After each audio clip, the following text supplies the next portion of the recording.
And the other thing is some stuff. Yeah,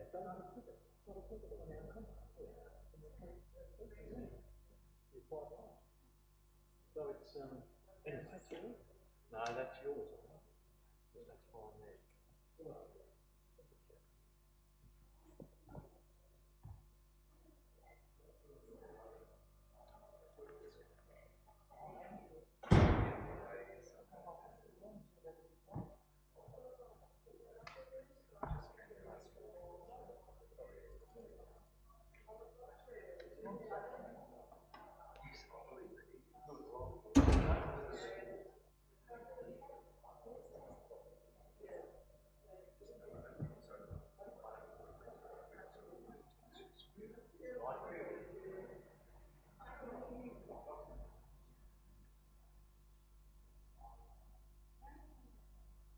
I think blue, male to sell.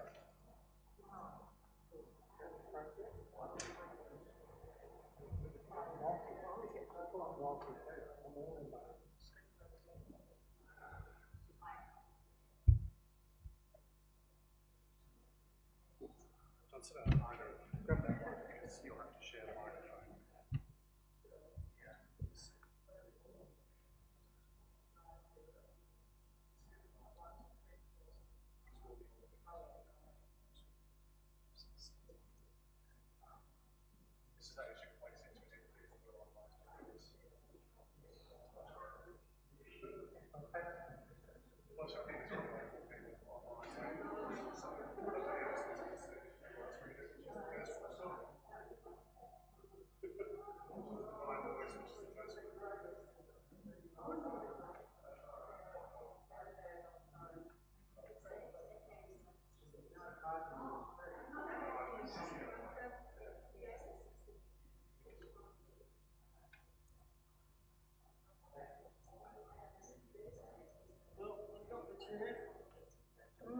Share the microphone. Might be a good idea if I sat there talking about my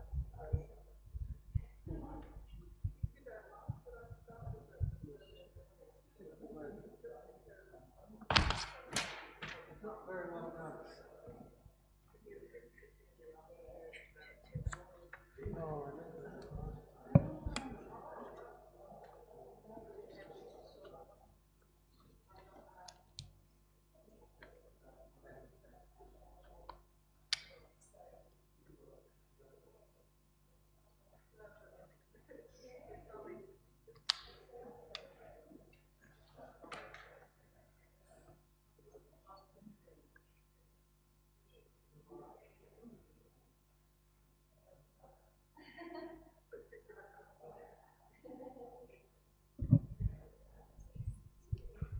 Who are you? I'm all male, so I put on blue. So what are you? What colour are you? I'm that pink.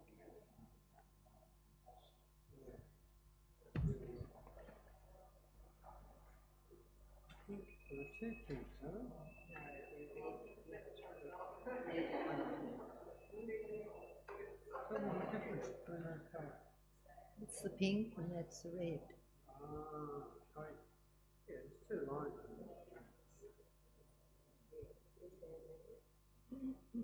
I can't read it.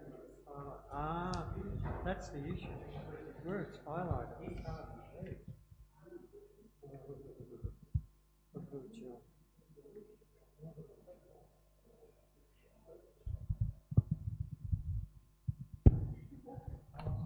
Testing.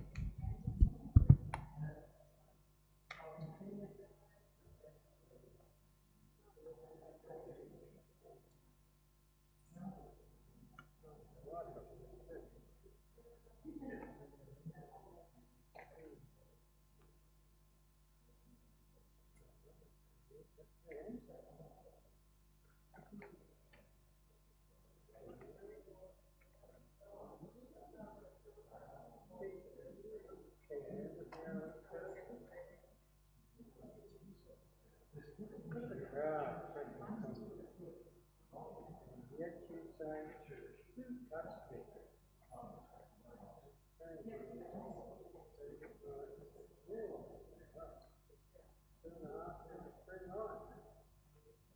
This is a lonely place. The hour is already late. Send them away, so that they might go into the surrounding country and villages. Life shall we go and buy 200 denarii worth of bread and give it to them? I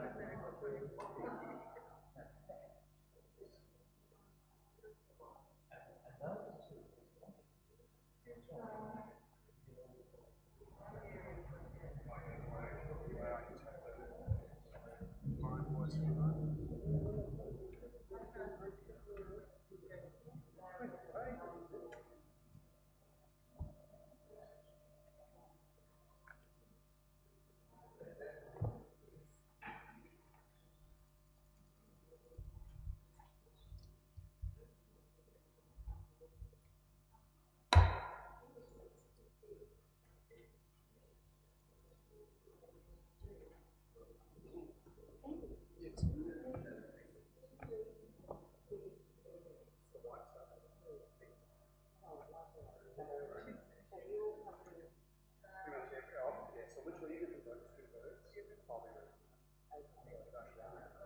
Sounds pretty funny.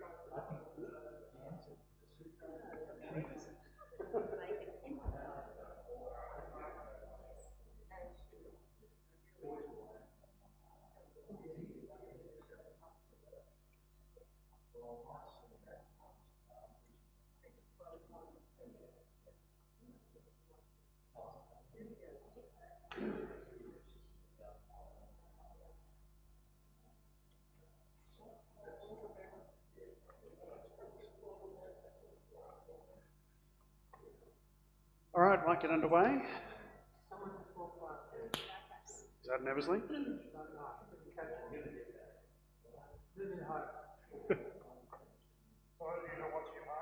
Going, we're just waiting hopefully for our divine voice to arrive. If not, one of us will cover that as well. Eversley.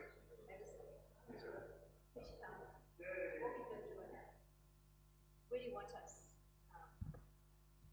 Anywhere you want. Yeah. Yep. Actually, that means. Hello, how are you? You? Well, Jesus needs to be there. Big chair. Jesus gets the big chair.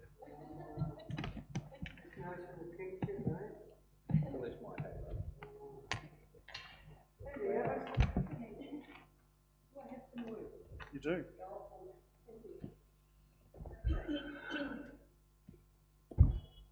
All right, we might leave the front door open because we may just drift in to literally hear the word of God. I'm going to be demon, I believe. Good on you.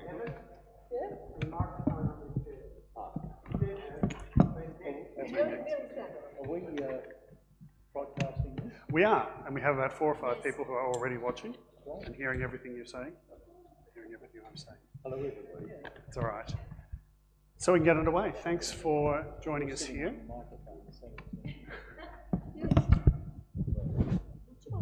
Sorry about the sound effects. Okay, well, thank you for joining us, those of us who are joining us here together on Maundy Thursday, and for those of us who are at home. Will I get you? Sorry? They'll be able to hear you. All these microphones are live, so keep all. Yeah, I'm on, so that's fine. Sorry, working out some technical issues. I'm sure they didn't have to do this in the early church, but anyway. So welcome for all of you here tonight, and welcome everybody at home. Thank you for your patience while we get the tech and the people sorted out. Tonight's a very, very simple service. So literally all that we're doing is reading the Gospel of Mark from the beginning to the end. It's going to take about an hour and a half, and we'll take a short break in the middle just to get a coffee and refresh ourselves a little bit. And it's a good opportunity. This, I think, was a tradition in the church at one point in time here. And we're kind of refreshing it as that good opportunity to do something we never get to do normally, which is hear the story of Jesus in one sitting. So that's what we're doing here tonight. And we're using a very particular version called Dinkum. And we're going to let Keith, as one of the main authors behind Dinkum, share a little bit about, I guess, why it was written and what it's trying to achieve. Thanks, Eddie. Yes, this is a translation of the whole of Mark that Athol Gill began many years ago, and Jim may have encountered an earlier version of that when he was at the house of the Gentle Bunyip. Athol translated the whole gospel and we used it in classes, and I've since modified it as I followed on from him and taught Mark many times. The main difference that I introduced was the one that makes it difficult to read. That is, I translated the tenses exactly as they are in Greek, which means as we read, we will find suddenly we're in the present tense, and not always consistently. It jumps about. But Mark uses the present tense more than any other tense. The other tense he uses a lot is the past imperfect. Jesus was teaching rather than just Jesus taught. So I've made sure all the tenses are translated exactly as they are in Greek, so that we get a feel for how they would have heard it. In the early church, they would have heard people reading or even reciting off by heart. People still do that today, the whole gospel as a theatre piece. It's been done at West End in London, and there are people doing it, storytelling guild people who recite the whole gospel off by heart. We're cheating with the script, but that's fine. But they would have heard it, the tenses as they are in Greek. Our translators smooth it out. They say, it's a present tense, but it's a historic present, so we put it in the past tense. So they make Mark sound like Matthew or sound like Luke. Matthew and Luke, when they, as Jim said on Sunday, when they follow Mark, they tend to fix up his Greek, which is really rough. There are still some present tenses in Matthew, fewer in Luke, but Mark has a lot of them. So as you read, I'm sure we will inadvertently correct. I probably will too, because it just sounds wrong to us. That's okay, just keep reading. But you will notice the present tense is there. And that's because this is not a history of what Jesus did back then. For the early church, this is what Jesus still does. Yeah? This is what they're excited about. Jesus is still doing this through them.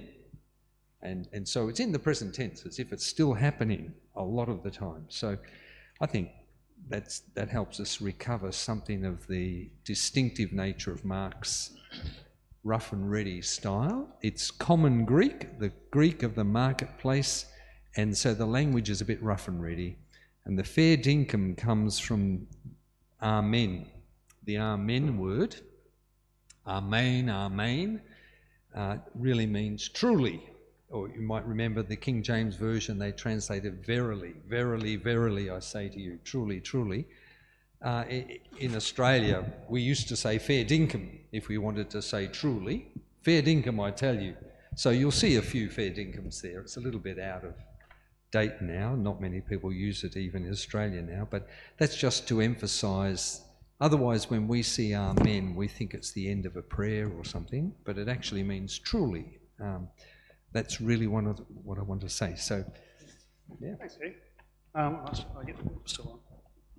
I apologise for those of you who are watching online. The sound may go up and down a little bit depending on voices. We don't have someone on audio today, so I apologise for that. Hopefully you can hear it as we go through. So let's get underway. As the SAS keep was saying, feel free, especially for those of us who are here who are reading, for those of us who aren't reading, for those of us who are at home, feel free just to sit back and listen to this as story, as it was first written. Not to over-theologise, not to try and pull every little scrap of meaning out of it, but just let's hear the story again. Let God speak to us then. Let's begin. beginning of the gospel of Jesus Christ, the Son of God, as it stands written in Isaiah the prophet. Look, I am sending you my messenger before you. He will prepare your way. A voice of one crying in the desert, prepare the way of the Lord, clear a straight path for him. John the Baptizer appeared in the desert, preaching a baptism of turning about for the forgiveness of sins. All the Judean country and all the Jerusalem people were flocking to him and were baptized by him in the wilderness, confessing their sins. John normally wore a camel hair coat with a leather belt around his waist, and usually ate locusts and wild honey. And he was preaching, saying, "After me comes one who is mightier than I. I am not even worthy to bend down and untie the straps of his sandals. I baptize you with water, but he will baptize you with the Holy Spirit." And it happened in those days that Jesus came from Nazareth of Galilee and was baptized by John in the Jordan. And the moment he came up out of the water, he saw the heavens ripped apart and the Spirit descending upon him like a dove. And a voice came out of the heavens. You are my dear Son. With you I am really pleased. Straight away, the Spirit throws him out into the desert. And he was in the desert 40 days being tempted by Satan. He was with the wild beasts, and the angels were ministering to him. Now after John was handed over, Jesus came into Galilee preaching the good news of God and saying, "The time is fulfilled, and the realm of God has drawn near. Turn about and believe the good news." And walking along beside the Sea of Galilee, he saw Simon and his brother Andrew on the lake, working with a casting net, for they were fishermen. And Jesus said to them, "Come with me, and I will make you fishers of people." And straightway they left their nets and followed him. When he had gone a little further, he saw James, the son of Zebedee, and his brother John, and they were in the boat, overhauling their nets. Straightway he called them, and leaving their father Zebedee in the boat with the hired workers, they went off after him. And they entered Capernaum. And straightway on the Sabbath he entered the synagogue and was teaching. And they were astounded at his teaching, for he was teaching them as one having authority, and not like the scribes. And straightway there was in their synagogue a man with an unclean spirit, and he screamed out, saying, What do you want with us, Jesus of Nazareth? Have you come to destroy us? I know who you are, the Holy One of God. And Jesus rebuked him, saying, "Be silent and come out of him." The unclean spirit threw him into convulsions, and screaming with a loud voice came out of him. And they were all so amazed that they discussed it with one another, saying, "What is this? A new teaching with authority. He commands even the unclean spirits, and they obey him." And rumours about him spread straight away in all directions, throughout all the surrounding country of Galilee. Straight away they left the synagogue and went to the house of Simon and Andrew with James and John. Now Simon's mother-in-law was in bed with a fever, and straight away they tell him about her. And he came and took her by the hand and helped her up. The fever left her, and she was ministering to them. That evening, when the sun had gone down, they brought to him all who were sick and demonized. The whole city was gathered together around the door, and he healed many who were sick with all kinds of diseases, and threw out many demons. And he would not allow the demons to say anything, because they knew him. And very early next morning, while it was still dark, he arose and went out. He went away to a desert place and was praying there. And Simon and those who were with him tracked him down, and they found him and are saying to him, "Everyone is looking for you." and he says to them, "Let's clear out to the villages over there so that I might preach there also, for that's why I came out." And he travelled throughout through the whole of Galilee, preaching in their synagogues and throwing out demons. And a leper comes to him, begging him and kneeling down before him and saying to him, "If you are willing, you can make me clean." And guts wrenching, he stretched out his hand, touched him, and says to him, "I am willing, be clean." And straightway the leprosy left him, and he was made clean. And he spoke sternly to him, and straightway threw him out, and says to him, "See that you say nothing to anyone, but go and show yourself to the priest, and offer for your cleansing what Moses commanded as a testimony against them." But he went out and began to preach everywhere, and to spread the word far and wide, so that he was no longer able to enter a city openly. But he stayed out in the desert places, and they came to him from all directions. And after entering again into Capernaum, after some days, it was reported that he was at home. And so many people gathered together that there was no longer any room, not even in the space around the door. And he was speaking the word to them. And they came, bringing to him a paralyzed man. 4 people were carrying him. And when they were not able to bring him near because of the crowd, they removed the roof above where he was. And when they had made an opening, they lowered down the stretcher on which the paralyzed man was lying. And when Jesus saw their faith, he says to the paralyzed man, "My son, your sins are being forgiven."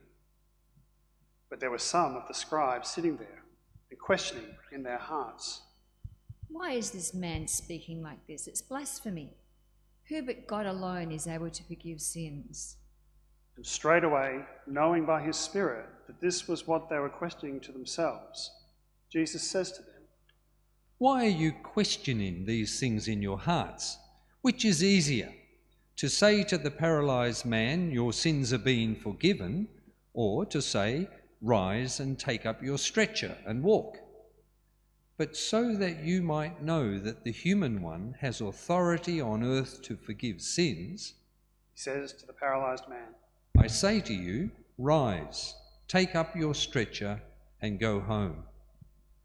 And he arose, and straightway took up his stretcher and went out in full view of everyone, with the result that all are out of their minds and praising God, saying, "We never saw anything like this."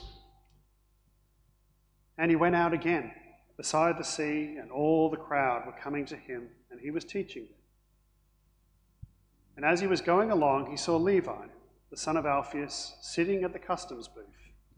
And he says to him, "Follow me." And he arose and was following him. And he was having a meal in his house, and many tax collectors and notorious sinners were reclining with Jesus and his disciples. For there were many, and they were following him. And when the scribes of the Pharisees saw that he was eating with notorious sinners and tax collectors, they were saying to his disciples, "Why is he eating with tax collectors and notorious sinners?" When Jesus heard, he says to them, "The healthy have no need of a doctor, only those who are sick. I did not come to call the righteous, but sinners." And the disciples of John and the Pharisees were often fasting. And they are coming and saying to him, "Why are the disciples of John and the disciples of the Pharisees fasting, but your disciples are not?" Jesus said to them, "Can the wedding guests fast while they have the bridegroom with them? As long as they have the bridegroom with them, they cannot fast. But the days are coming when the bridegroom will be taken away from them. Then, in that day, they will fast. No one sews a patch of unshrunken cloth onto an old garment. If they do, the patch will tear away the new from the old, and the tear will become worse. And no one puts new wine into old wineskins. If they do, the wine will burst the skins, and both the wine and the skins will be ruined. New wine is for fresh skins." It happened that one Sabbath, he is going through the cornfields, and his disciples began to make their way, plucking ears of grain. And the Pharisees were saying to him, "Look, why are they doing what is not allowed on the Sabbath?" and he says to them, Have you never read what David did that time he and his men were hungry and had nothing to eat? How he went into the house of God in the time of Abiathar the high priest and ate the bread of the presence, which no one but the priest is allowed to eat. And he even gave it to his men. and he was saying to them, The Sabbath was made for humans, and not humans for the Sabbath, so that the human one is Lord even of the Sabbath. And he entered again into the synagogue, and a man with a withered hand was there. And they were watching him carefully to see whether he would heal him on the Sabbath, so that they might bring a charge against him. And he says to the man with the withered hand, Come and stand here in the middle. and he says to them, Is it lawful to do good or to do evil on the Sabbath? To save life or to kill? They remained silent. And looking around at them with anger, deeply grieved at the hardness of their hearts, he says to the man, Stretch out your hand. and he stretched it out, and his hand was healed. And the Pharisees went out and straightway held counsel with the Herodians against him, to find out how they might destroy him. And Jesus withdrew with his disciples to the Sea of Galilee, and a great multitude from Galilee was following him, and from Judea, and from Jerusalem, and from Idumea, and the country across the Jordan, and around Tyre and Sidon, a great multitude. And hearing what he was doing, they came to him. And he told his disciples to have a boat ready for him because of the crowd, lest they crush him. For he was healing so many that whoever had diseases was pushing towards him in order to touch him. And whenever the unclean spirits saw him, they were falling down before him and screaming out, saying, You are the Son of God. And he sternly rebuked them, that they should not make him known. And he goes up on the mountain and calls to him those whom he wanted, and they went off after him. And he chose 12, in order that they might be with him, and in order that he might send them out to preach, and to have authority to throw out demons. And he chose the 12. To Simon he gave the name Peter, and James the son of Zebedee, and John the brother of James, to whom he gave the name Boanerges, that is, sons of thunder. And Andrew, and Philip, and Bartholomew, and Matthew, and Thomas, and James the son of Alphaeus, and Thaddeus, and Simon the Cananean, and Judas Iscariot, who also handed him over. And he goes home, and the crowd come together again, so that they had no time to eat. And when his family heard, they set out to take charge of him, for they were saying, He has gone mad. And the scribes who came down from Jerusalem were saying, He has Beelzebul. and He casts out demons by the ruler of demons. calling them, he was saying to them in parables, How is Satan able to throw out Satan? And if a kingdom is divided against itself, that kingdom is not able to stand. And if a house is divided against itself, that house is not able to stand. And if Satan is risen up against himself and is divided, he is not able to stand. He is coming to an end. But no one is able to break into the strong man's house and plunder his possessions unless he first binds the strong man. Then indeed he can plunder his house. Fair Dinkum, I say to you, all sins will be forgiven the sons of humanity, whatever sins and blasphemies they commit. But whoever blasphemes against the Holy Spirit will never be forgiven, but is guilty of an eternal sin. for they were saying, He has an unclean spirit. And his mother and his brothers arrived, and standing outside they sent to him, calling him. and a crowd was sitting around him, and they say to him, Look, your mother and your brothers are outside asking for you.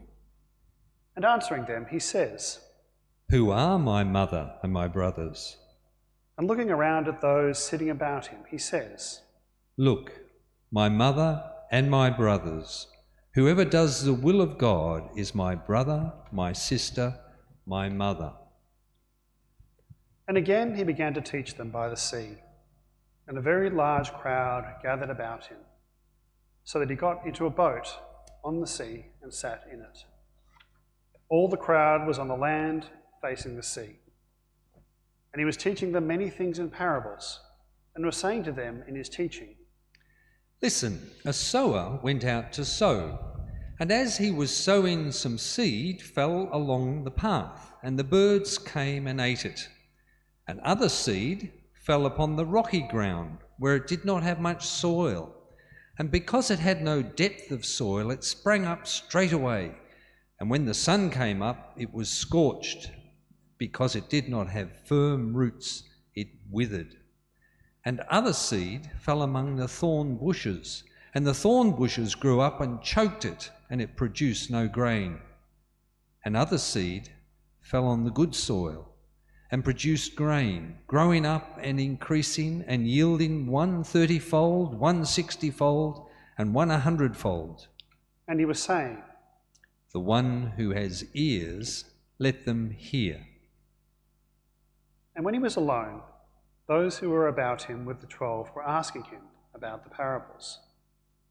And he was saying to them, The secret of the realm of God has been given to you, but to those who are outside, everything exists in parables, so that they might look and look, but not see, and they might hear and hear, but not understand, lest they should turn and it be forgiven them. and he said to them, Do you not understand this parable? How then will you understand all the parables? The sower sows the word. These are the ones along the path where the word is sown. Straightway, when they hear, Satan comes and takes away the word that is sown in them. And these are the ones that are sown on the rocky ground. When they hear the word, they receive it straightway with joy, but they have no root in themselves, and they do not last very long. Then, when tribulation or persecution comes because of the word, they stumble straight away. And others are the ones which are sown among the thorn bushes. They are the ones who hear the word, but the concerns of the world and the love of riches and the desire for other things enter in and choke the word, and it becomes unfruitful. And those which are sown in the good soil are the ones who hear the word and gladly receive it and bear fruit, 1 30-fold, 1 60-fold, and 1 100-fold. and he was saying to them, Is the lamp brought in so as to be put under the bushel measure or under the bed? Is it not placed on the lampstand? For nothing is hidden except to be brought into the open, nor is anything kept secret except to be brought to the light. If anyone has ears, let them hear. and he was saying to them, Pay attention to what you hear. The measure you give will be the measure you get back, and still more will be added to you. For to the one who has will more be given, and from the one who has nothing, even what they have will be taken away. and he was saying, The realm of God is like this. He is like a person who scatters seed upon the soil, sleeps at night, and rises in the daytime. And all the while the seed sprouts and grows, but they do not know how. By itself the soil produces first the stalk, then the ear, finally the full grain in the ear. But when the grain is ripe, straightway they put in the sickle, because the time for harvest has arrived. and he was saying, How will we compare the realm of God? Or what parable shall we use for it? It is like a grain of mustard seed, which when sown upon the soil is the smallest of all the seeds on earth. Yet when it is sown, it grows up and becomes the greatest of all plants and puts out large branches so that the birds of the air can make nests in its shade." With many such parables, he was speaking the word to them as they were able to hear it. He did not speak to them without a parable, but when he was alone with his own disciples, he explained everything.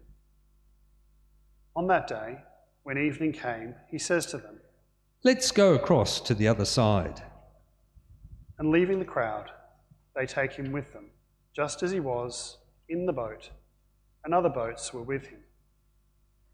And a great storm of wind springs up, and the waves were beating into the boat, so that the boat was already filling. But he was in the stern, sleeping on the cushion. And they wake him and say to him, "Teacher, do you not care that we are perishing?" And he arose and rebuked the wind and said to the lake, "Quiet, be still." And the wind dropped, and there was a dead calm.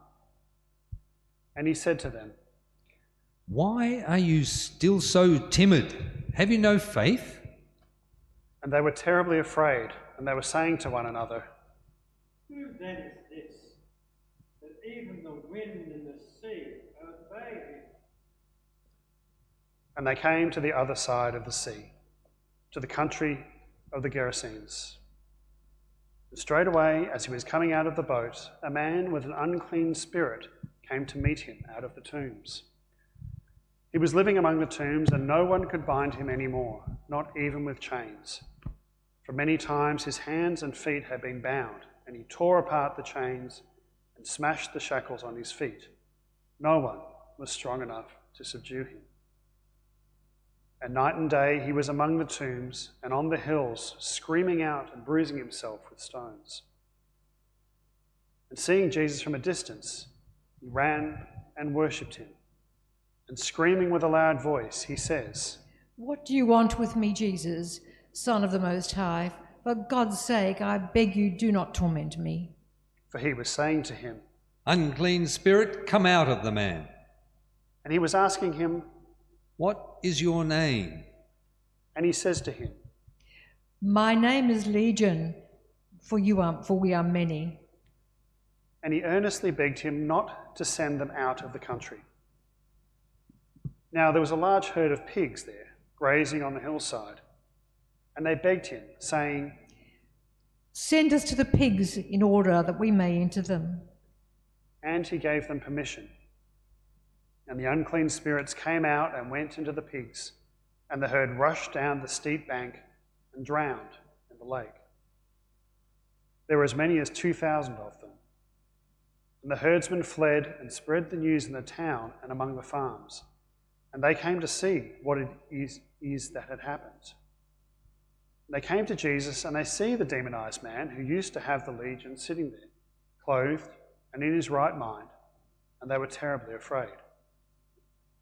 And those who had seen it described to them what had happened to the demonized man and about the pigs. And they began to beg him to leave their neighborhood.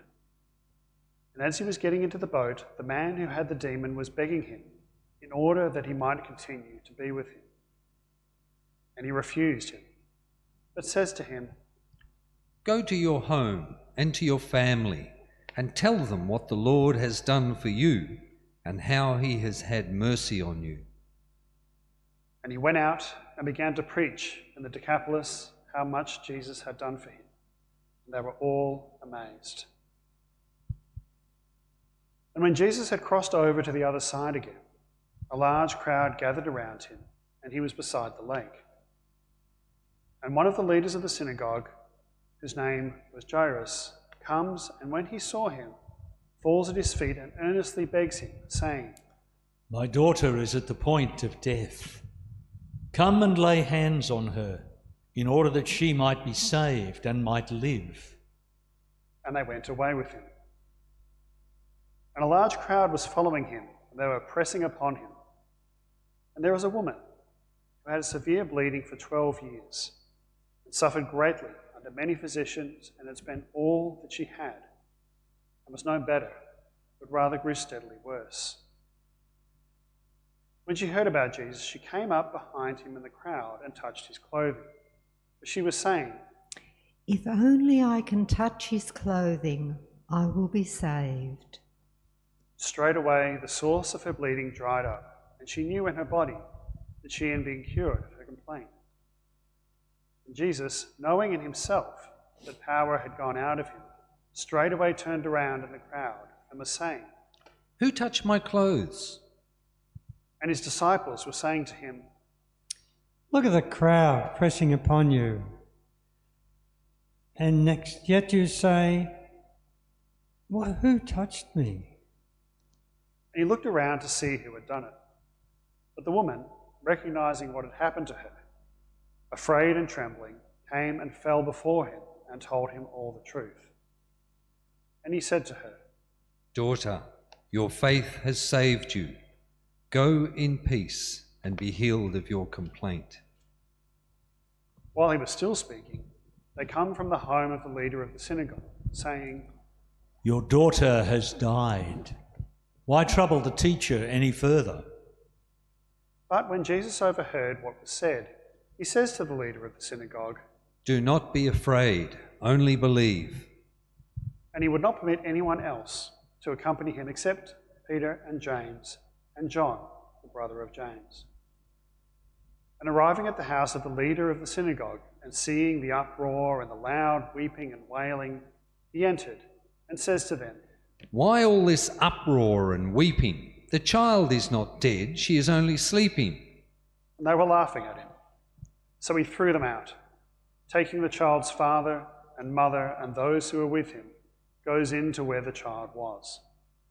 And taking her by the hand, he says to her, "Talitha cum," which means, "Little girl, I say to you, arise." and straightway the child rose up and walked, for she was 12 years old. And they were beside themselves with amazement. And he gave them strict orders that no one should know this, and he told them to give her something to eat. And he went out from there and comes into his own hometown, and his disciples are following him. And when the Sabbath came, he began to teach in the synagogue, and many who heard were astonished, saying, From where does he get these things? And what is this wisdom which has been given to him? And what are these mighty works that are performed by his hands? Isn't this the carpenter, the son of Mary, and brother of James and Joseph and Judah and Simon? And are not his sisters here with us? And they were scandalized by him. And Jesus was saying to them, "A prophet is not without honour except in his home country and among his own relatives and in his own house." And he was not able to perform any miracles there, except that he laid his hands on a few sick people and healed them. And he was amazed at their unbelief.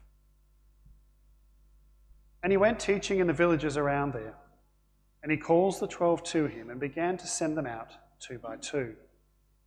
He gave them authority over the unclean spirits, and he instructed them not to take anything for the journey, except a staff, no bread, no pack, no money in their belts. They might wear sandals, but not a second coat.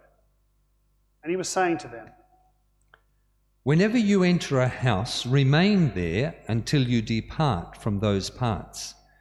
At any place where they do not receive you or listen to you, shake the dust off your feet as you leave, as a testimony against them."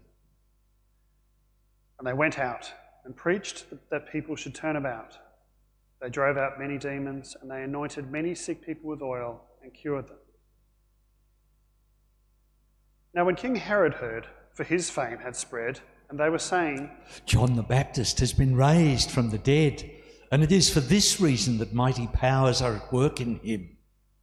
Others were saying, Oh, he is Elijah. and still others were saying, He is a prophet, like one of the prophets of old. but when Herod heard, he said, This is John, whom I beheaded. raised from the dead.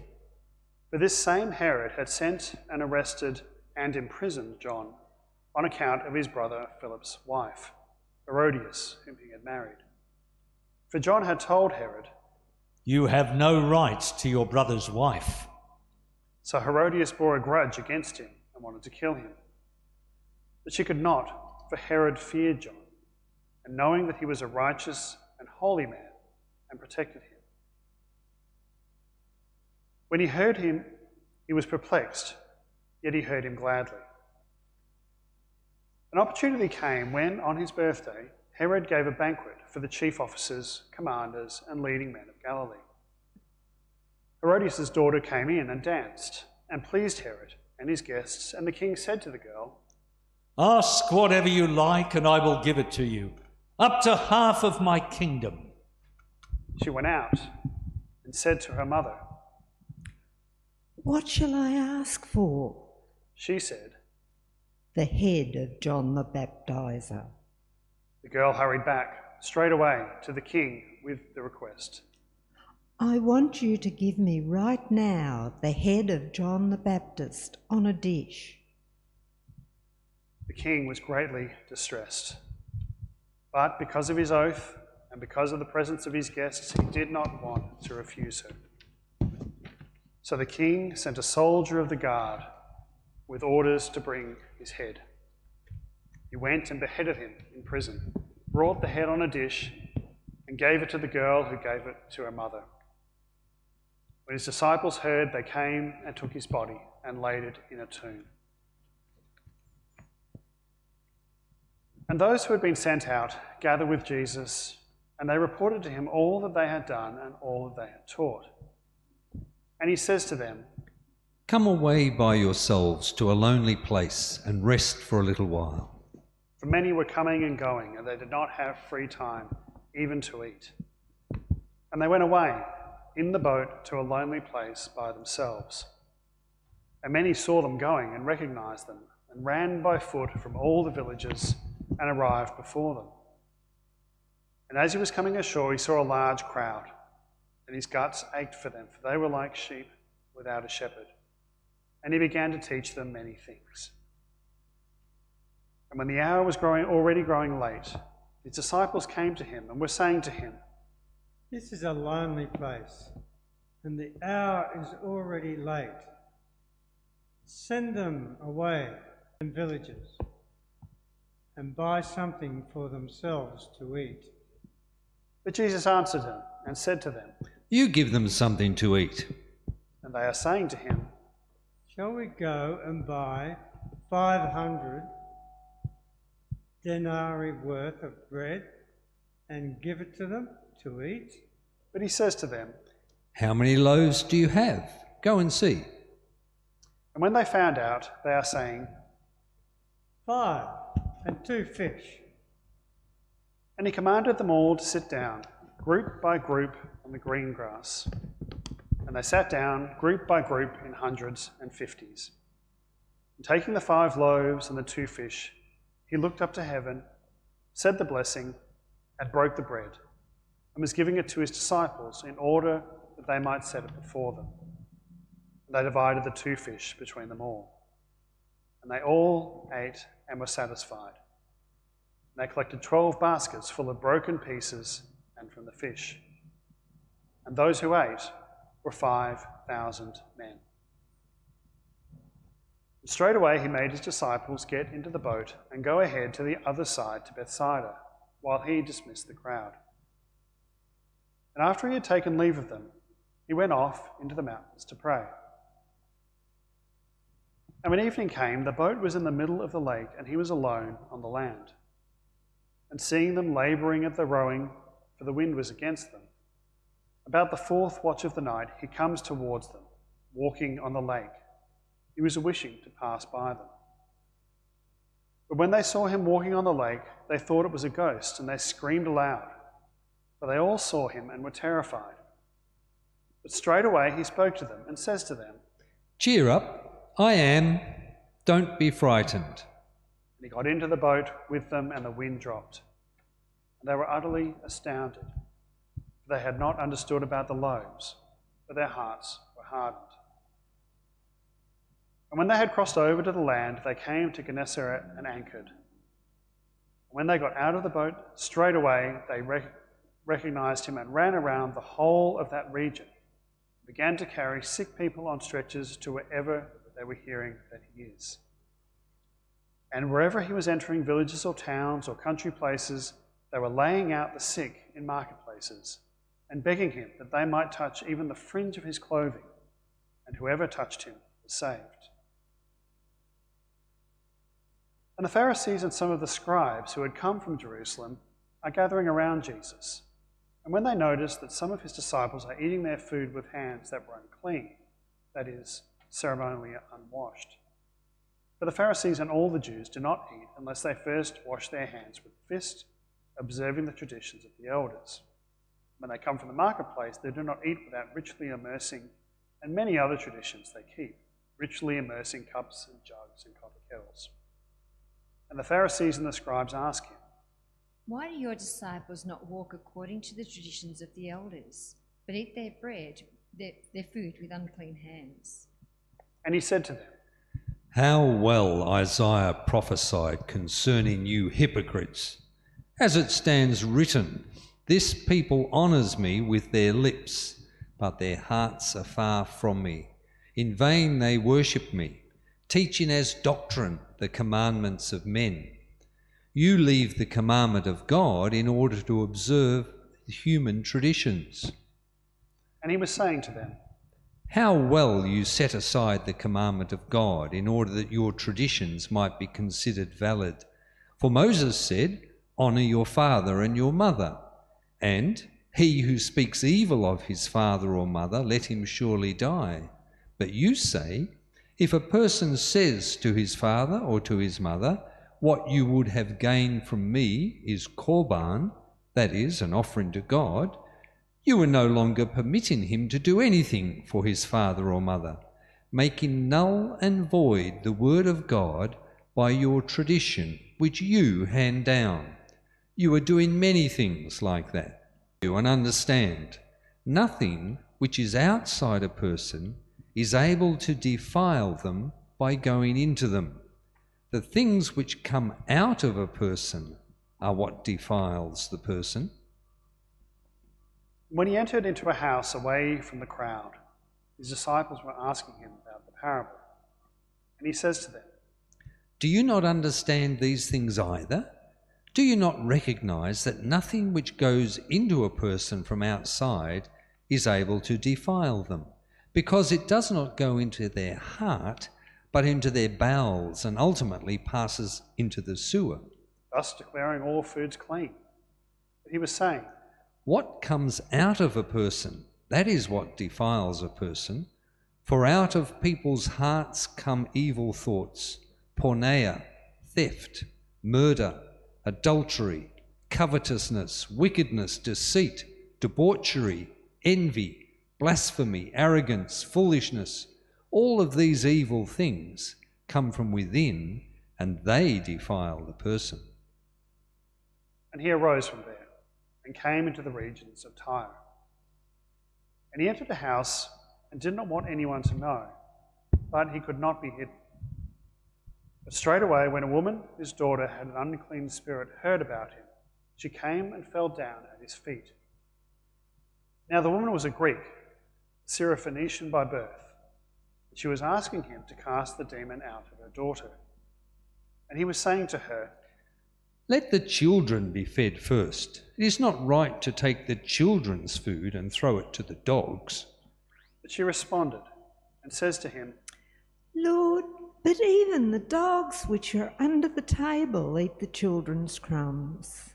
And he said to her, Because of this saying, go, the demon has left your daughter. And when she arrived home, she found the child lying upon the bed, and the demon had left her. And again, going out into the regions of Tyre, he came through Sidon to the lake of Galilee, through the regions of the Decapolis. And they are bringing to him a man who is deaf and dumb, and they are begging him to lay hands upon him.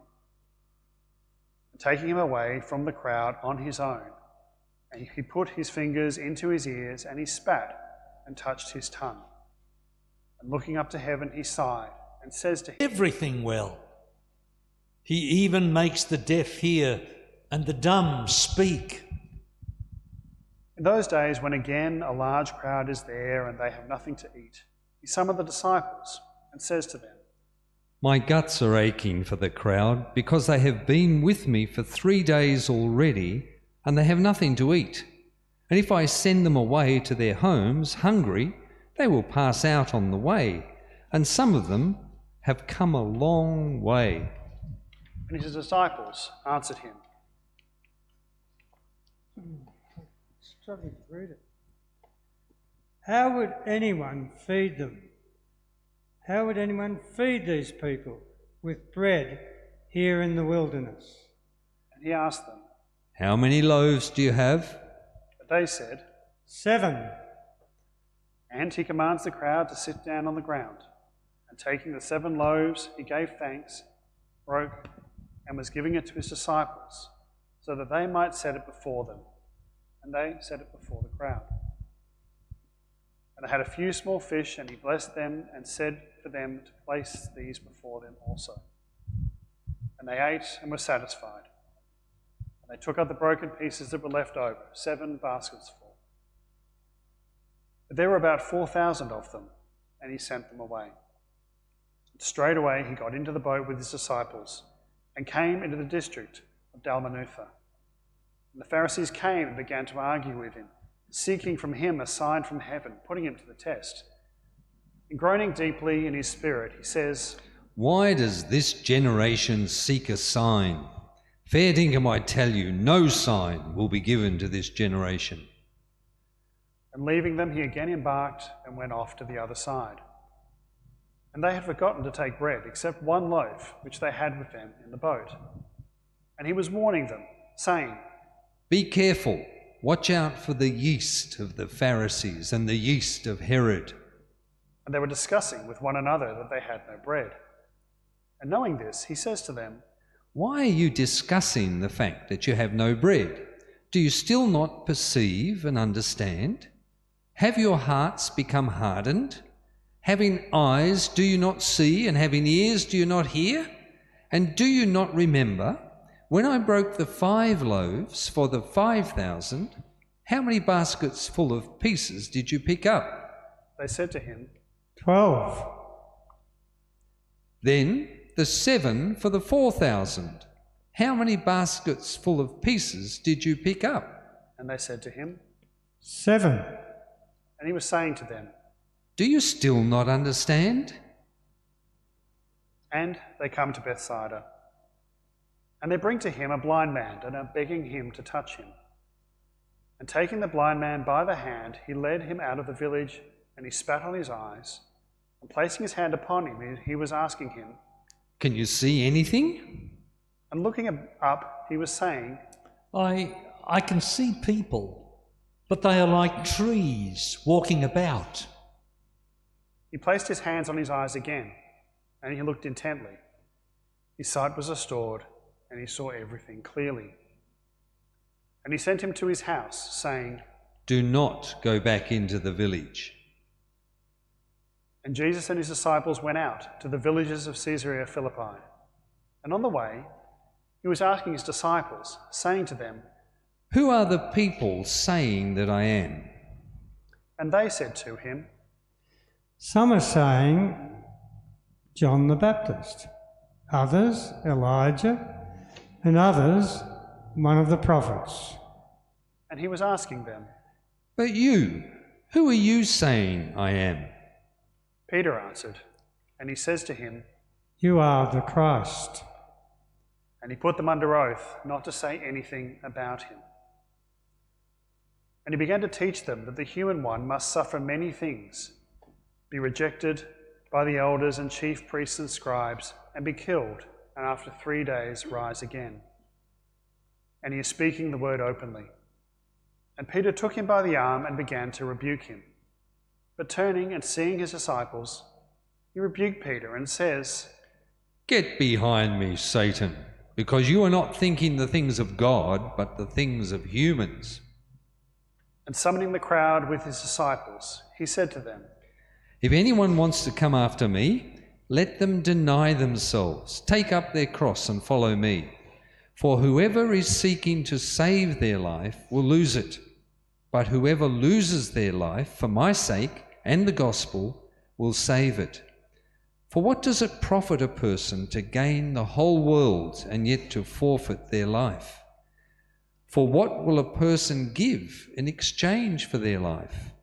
For whoever is ashamed of me and my words in this wicked and adulterous generation, the human one will also be ashamed of them when he comes in the glory of his Father with the holy angels." And he was saying to them, Dinkum, I tell you, there are some standing here who will not taste death until they see the rule of God has come in power. Time for a break, I think. The text now takes a 6-day break. We won't take quite that long. We might take 15 minutes. So we'll return here at 20 past. Easy for us. For those of you online, feel free to come back at about 20 past and we'll pick up for the second half.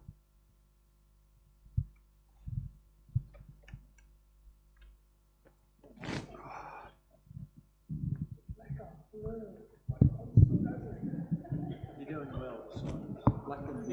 It's really lovely because they didn't seem to get it either all the way through. You're in character because they didn't get it. Whenever I read it that way, not only am I exhausted just from reading it, you're exhausted because it's Yes. every time it's in the Bible, on the other side, straight away. Everywhere. It's interesting because you're second really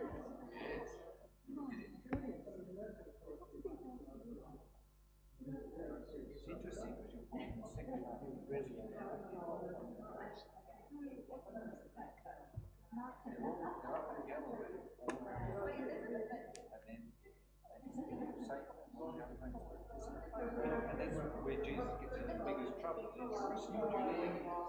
He hits that no one could it doesn't don't need to have evil powers, it's the human that can be wrong.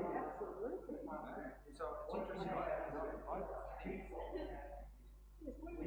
well, I think there are communities that believe in all sorts of spirits. That's how they put it. Unclean spirits, ancestral spirits, all sorts of different ways of putting it. I think if good news and meaning to they would use that language to understand.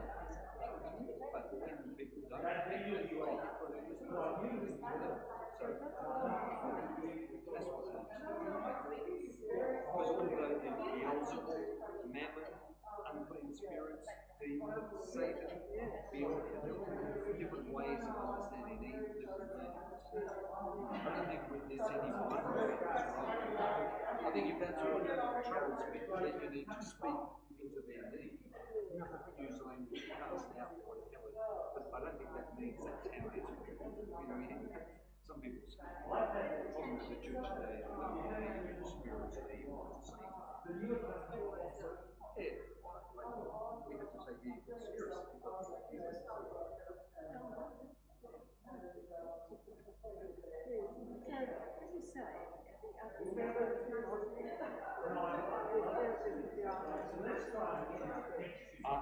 No, there are in the other Gospels, but in the second half of this Gospel, they disappear.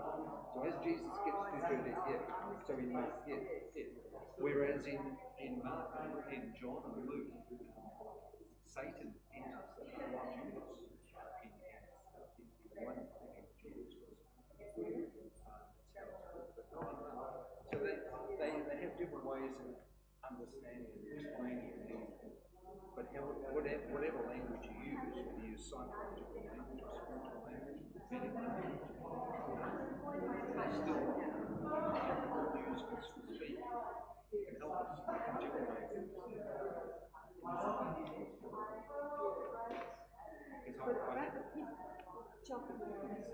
That's tremendously. But again, who are the kings? What was it? What's their name?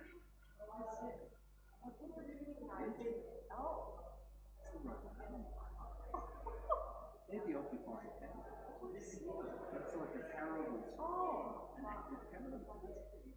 It is. And the legion, in fact, that occupied you, and the four figures of the 10th legion, they're simply. So it's a hidden transcript. Well, this is political consensus. You can't be careful speaking. So you've got to, and even today, colonised people have ways of speaking about ours. As an example, it's often used is the Negro spirit. Some slaves used to sing Pharaoh's own or songs, just songs of freedom, they're poetic,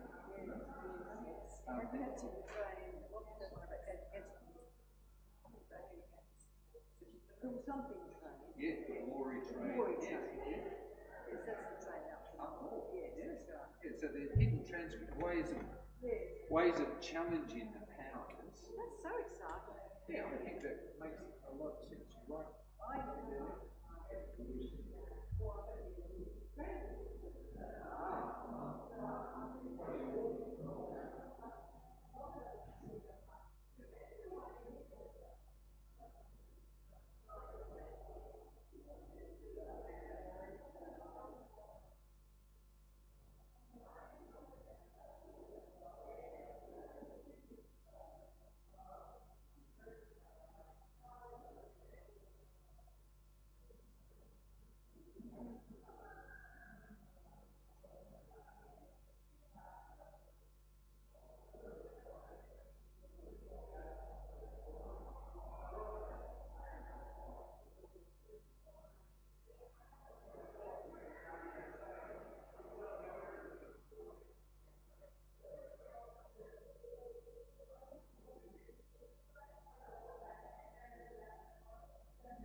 Top of page 11.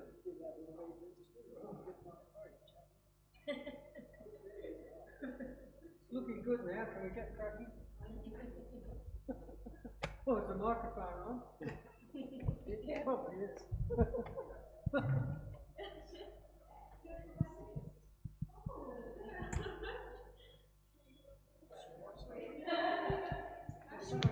It's so interesting, all these little bits and pieces of the word.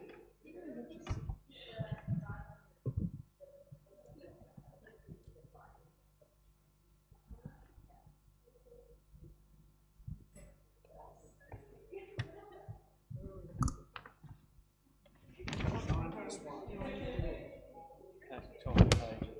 Top of page 11, yeah.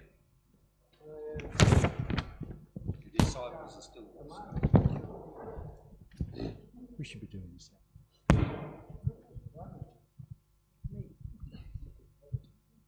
All right, let's get through the second half. Hope you had we had a nice hot crossbone and a cup of coffee. Hopefully the few of you at home had a decent break as well. Let's pick up where we left off. We're reading chapter 9, verse 2. After 6 days, Jesus takes Peter and James and John with him and leaves them up a high mountain alone. And he was transfigured before them, and his clothes became dazzling, intensely white, as no bleacher on earth could match.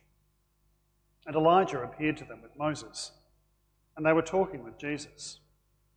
Peter responded and says to Jesus, Rabbi, it is good that we are here, and let us erect 3 tents, one for you, one for Moses, and one for Elijah.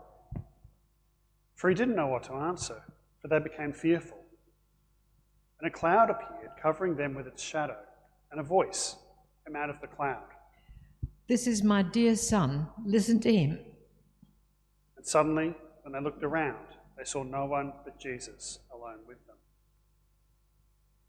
And as they were coming down from the mountain, he commanded them not to tell anyone what they had seen, until when the human one was risen from the dead. And they kept the matter to themselves, discussing what rising from the dead meant. And they asked him, saying, Who are the scribes saying that Elijah must come first?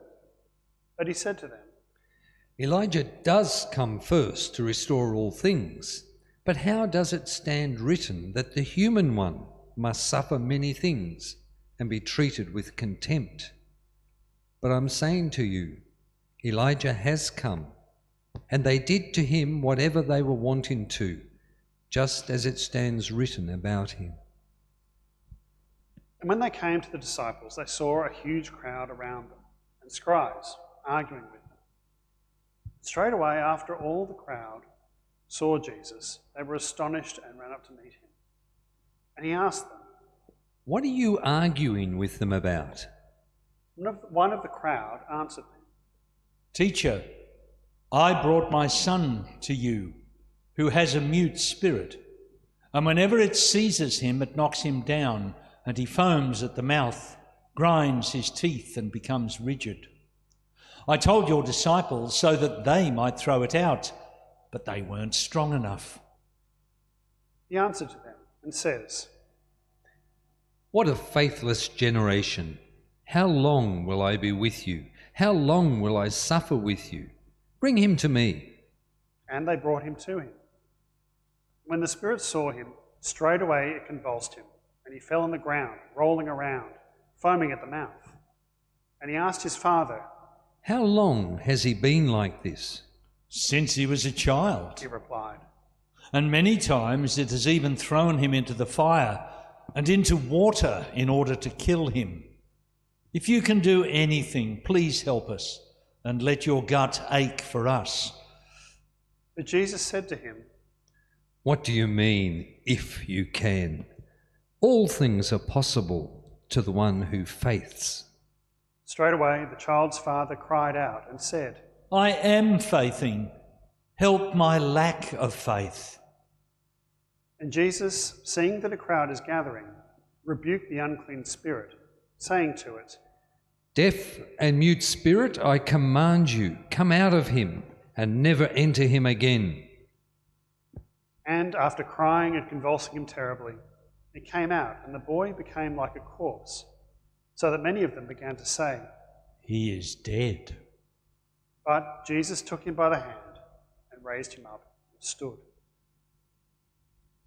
And after entering into a house, his disciples were asking him privately, Why weren't we able to throw it out? And he said to them, "This kind are not able to be thrown out except by prayer."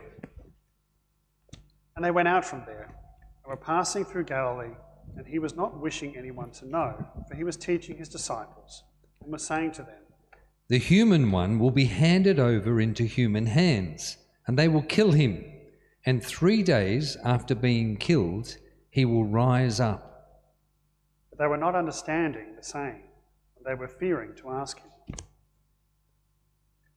And they came to Capernaum, and when he was in the house, he asked them, "What were you discussing on the way?"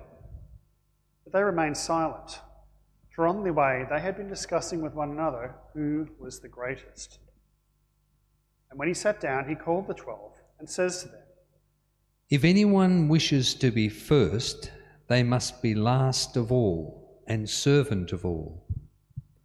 And taking a child, he placed it in front of them, and taking it in his arms, he said to them, "Whoever receives one such child in my name receives me, and whoever receives me receives not me, but the one who sent me." John said to him, Teacher, we saw a man casting out demons in your name. And we tried to stop him because he was not following us.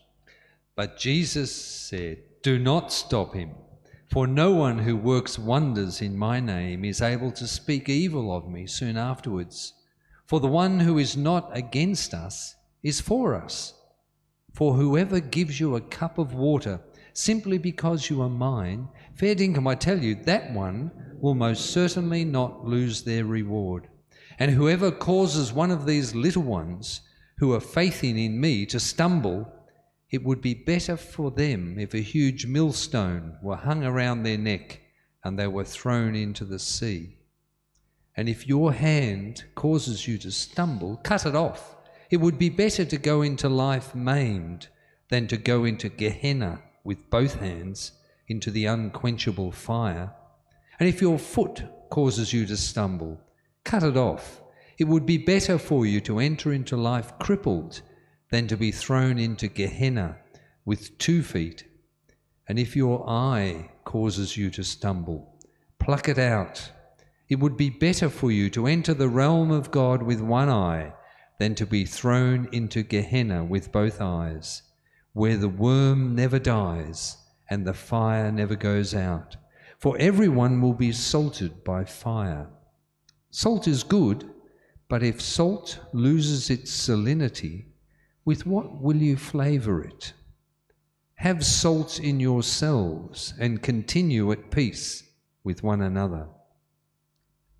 Rising up from there, he comes into the district of Judea, across the Jordan, and again the crowds are flocking to him.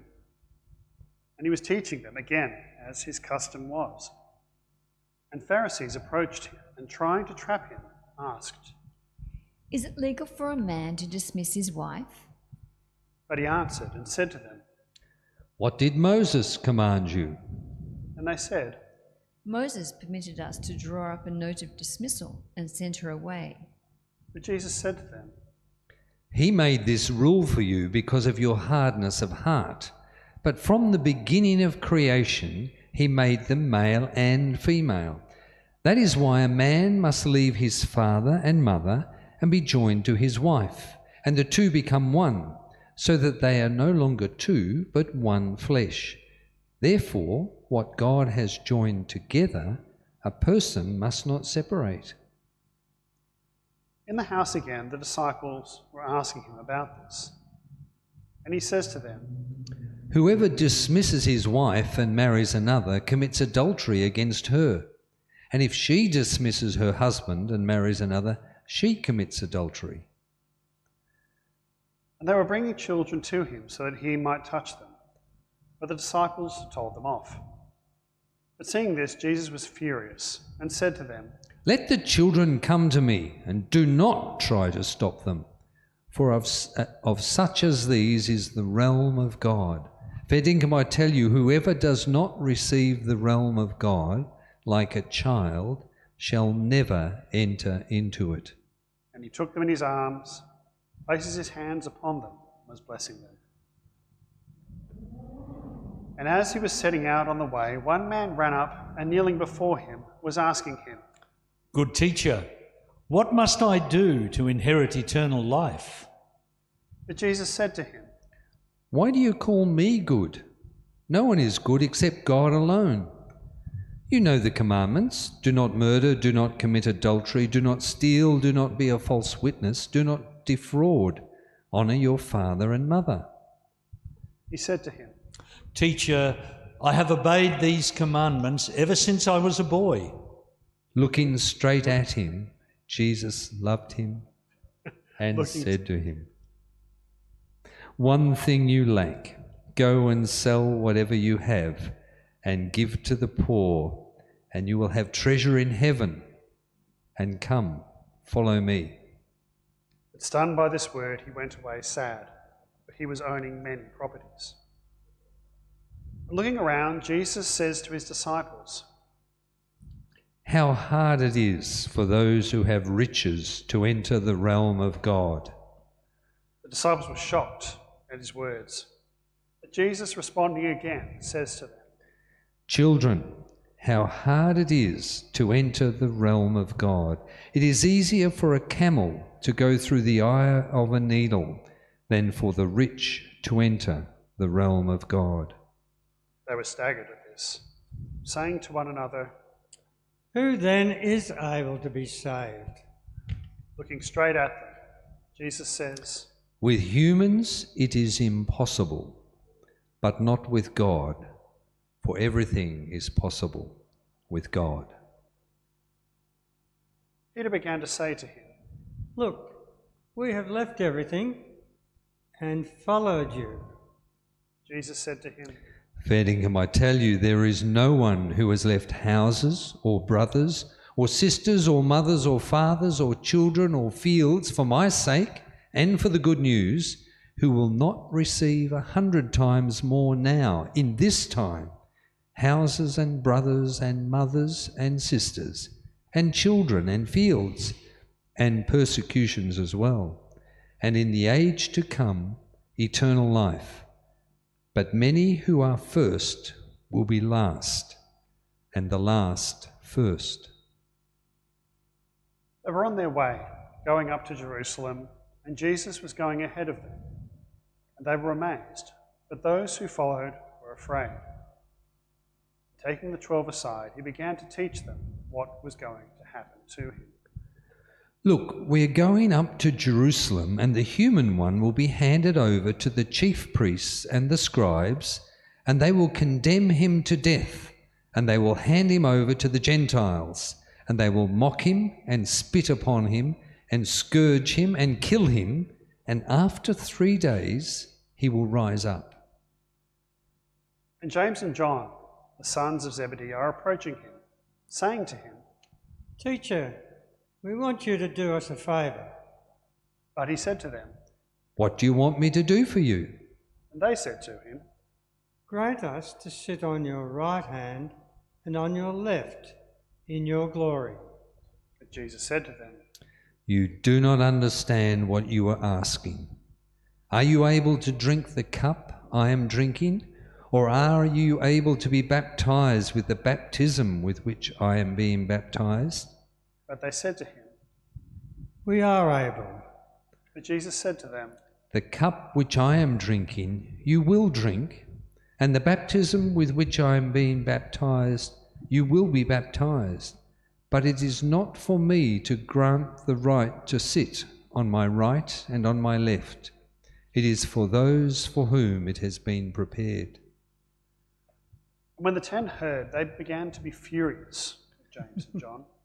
And summoning them, Jesus says to them, You know that those who are reputed to be rulers over the Gentiles lord it over them, and their great ones make them feel the weight of their authority.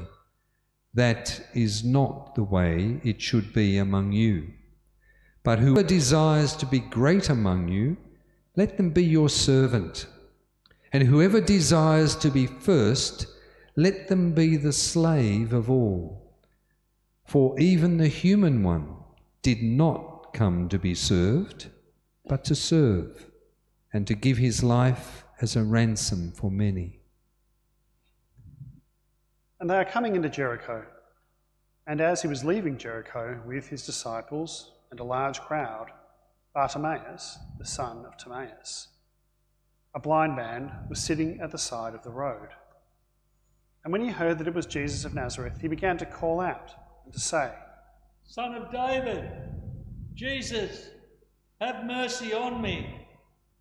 And many people cursed him and told him to be quiet, but he cried out all the louder, Son of David, have mercy on me. And Jesus stopped and said, Call him. And so they are calling the blind man and saying to him, Take heart, get up, he is calling you. He threw off his cloak, jumped up, and came to Jesus. And responding to him, Jesus said, What do you want me to do for you? The blind man said, Teacher, I want to see again. And Jesus said to him, Go, your faith has saved you. Straightway his sight was restored, and he was following him on the way.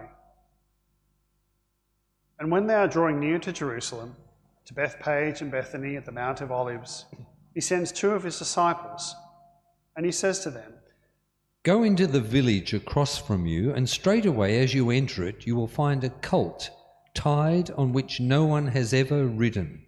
Untie it and bring it. And if anyone should say to you, Why are you doing this? Say, The Lord needs it, and he will send it back again straightaway.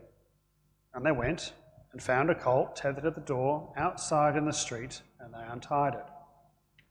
And some of those who were standing there were saying to them, What are you doing, untying the colt?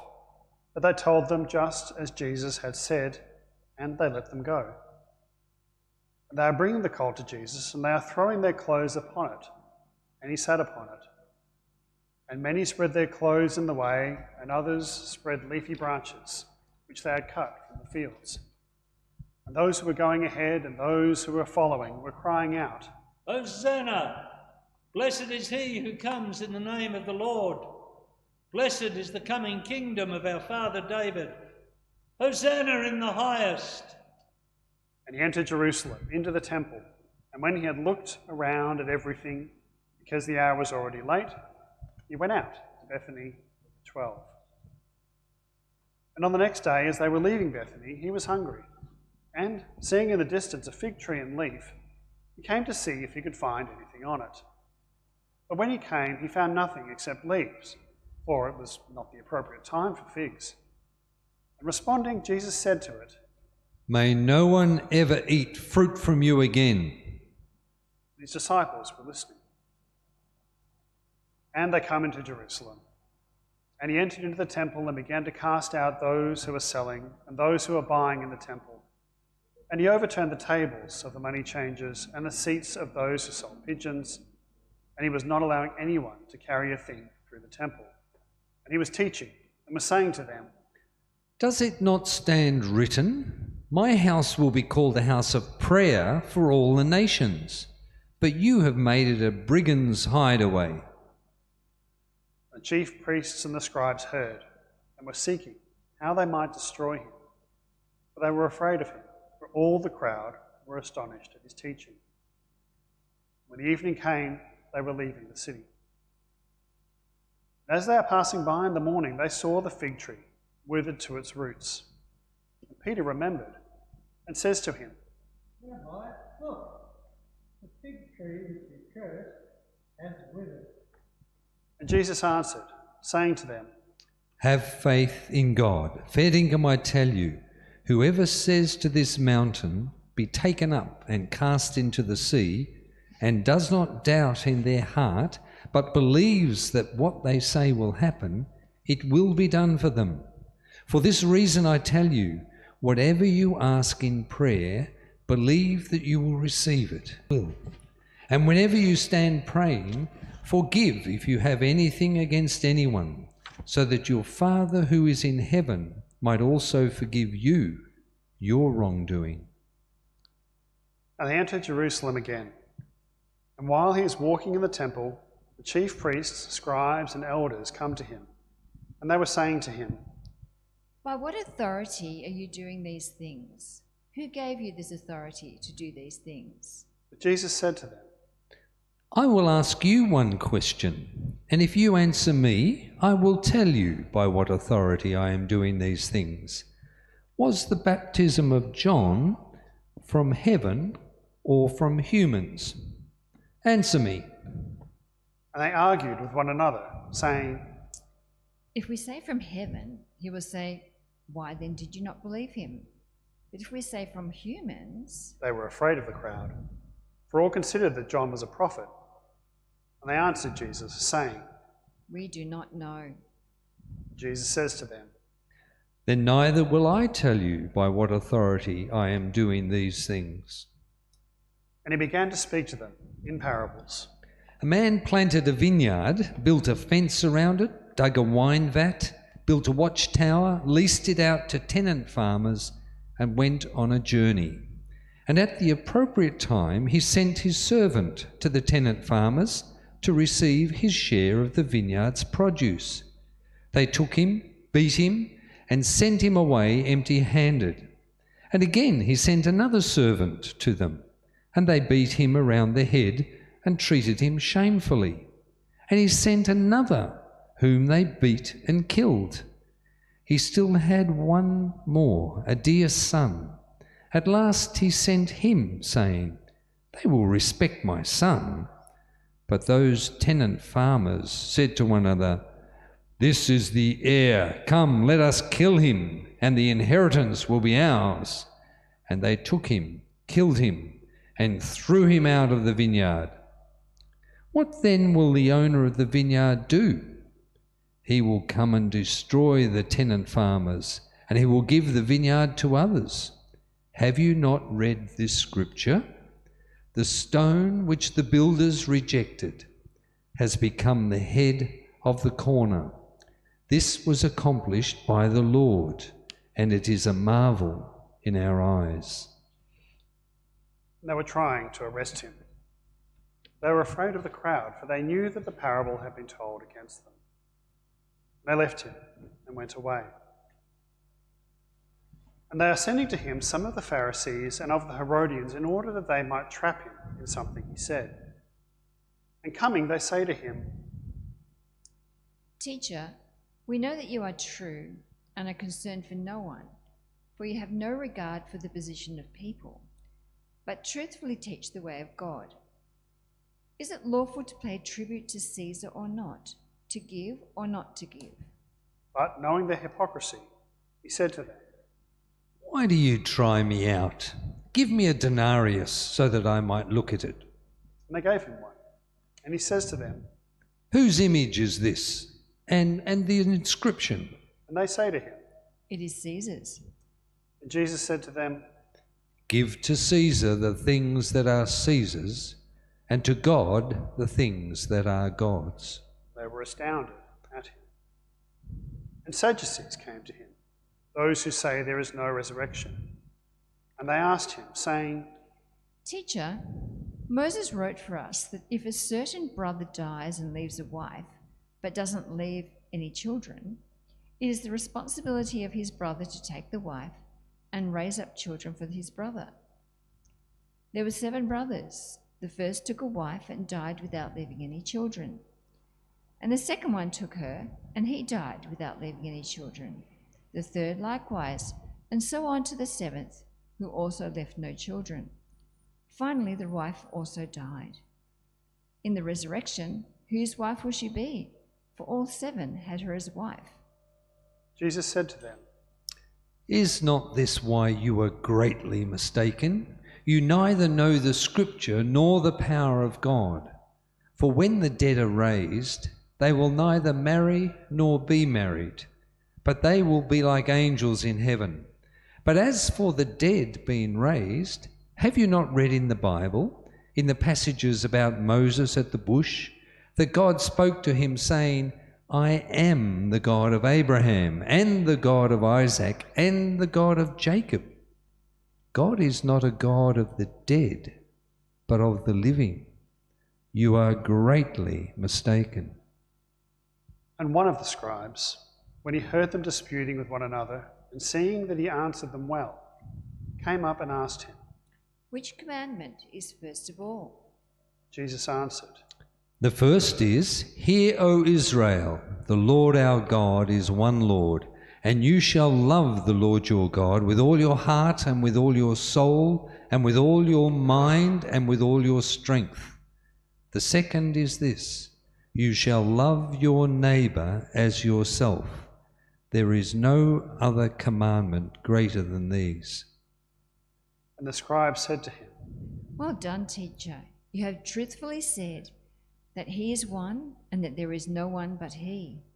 And to love him with all your heart and with all your understanding and with all your strength, and to love your neighbour as yourself is much greater than all the burnt offerings and sacrifices. Jesus, seeing that he answered so wisely, said to him, You are not far from the realm of God. And no one was daring to ask him any further questions.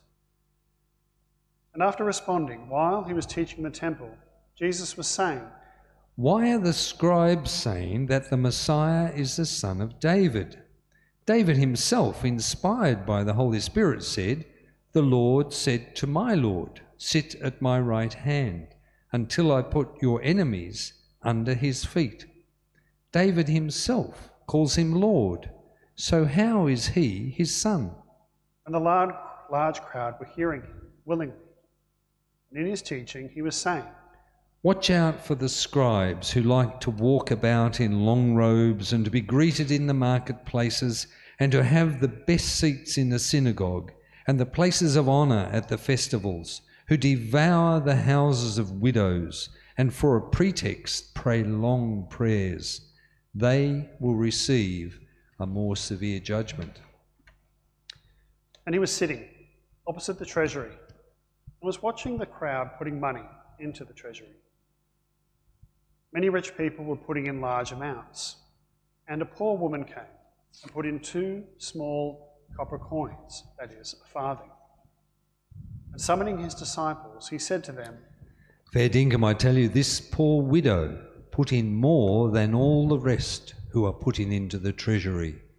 For they have all put in from their excess, but she has put in everything she had, her whole means of subsistence."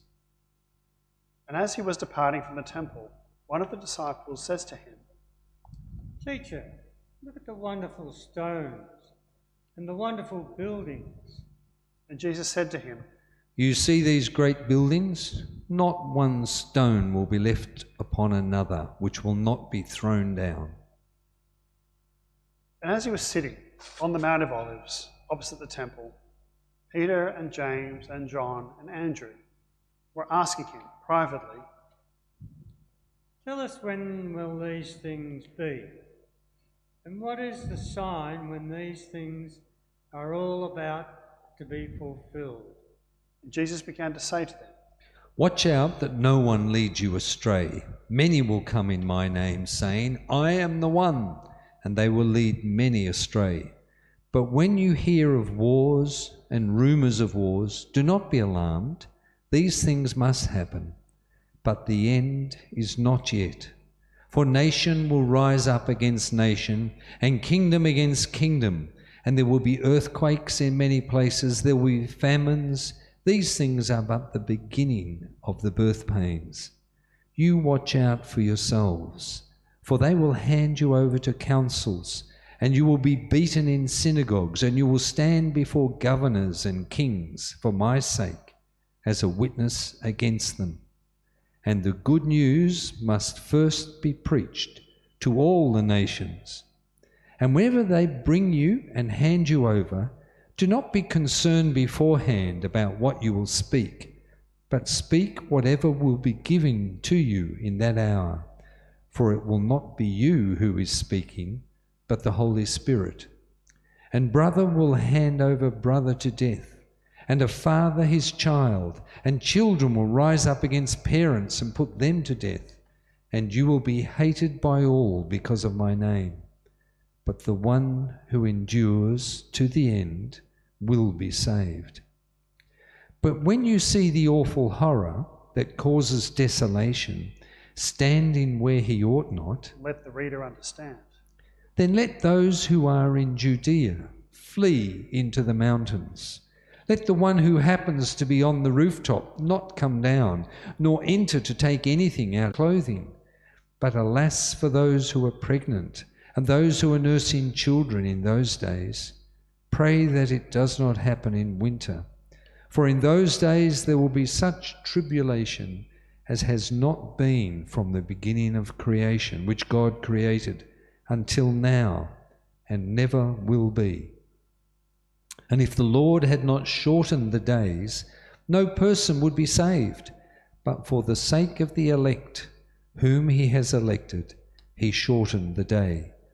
And then if anyone should say to you, 'Look, here is the Christ,' or 'Look, there he is,' do not believe. For false Christs and false prophets will arise, and they will perform signs and wonders to lead astray the elect, if it is possible. But you watch out. I have told you all these things ahead of time. But in those days, after that tribulation, the sun will be darkened, and the moon will not give its light, and the stars will be falling from the heaven, and the powers which are in the heavens will be shaken. And then they will see the human one coming in clouds with great power and glory. And then he will send out the messengers, and he will gather his elect from the four winds, from the ends of the earth to the ends of heaven. From the fig tree learn the parable. Whenever its branches soften and put forth its leaves, you know that the summer is near. So you also, when you see these things taking place, you will know that it is near, at the door. Fair Dinkum, I tell you, this generation will not pass away before all these things happen. Heaven and earth will pass away, but my words will never pass away. But concerning that day or that hour, no one knows, not even the angels in heaven, not even the Son, but only the Father. Watch out, be on the alert. for you do not know when the appointed time is.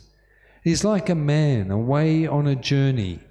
He leaves his house and gives his servants the authority, each with his work to do, and he commands the doorman to be on the alert. Therefore, be on the alert, for you do not know when the master of the house is coming, whether it be at dusk, in the middle of the night, at cockcrow, or early in the morning, lest he comes unexpectedly and finds you sleeping.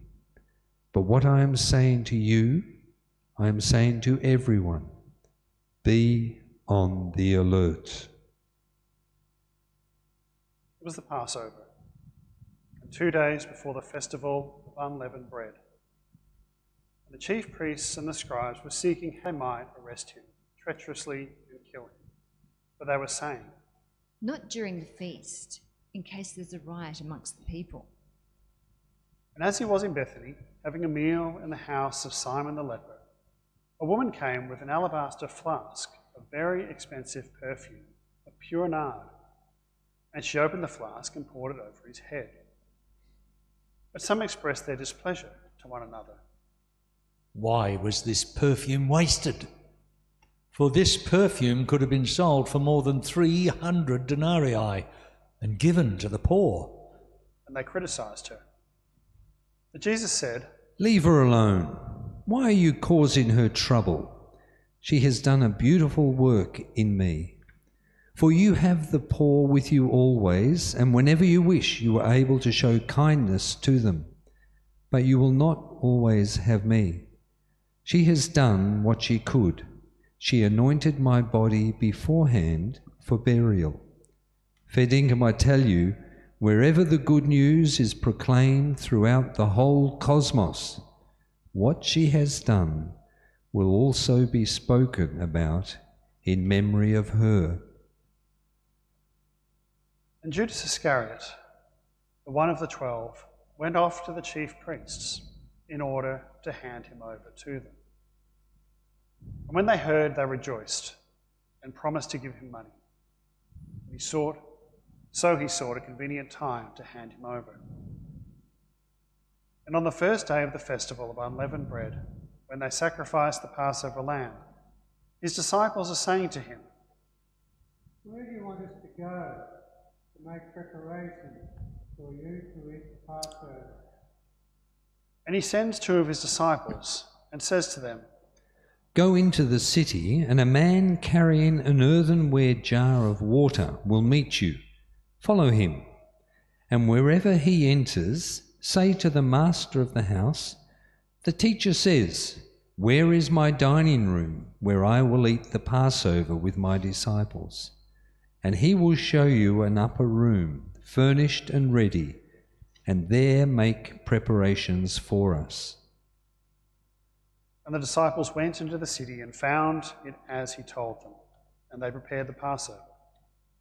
And in the evening he comes with the 12. And as they were reclining and eating, Jesus said, Fair dinkum, I say to you, one of you will hand me over, one who is eating with me.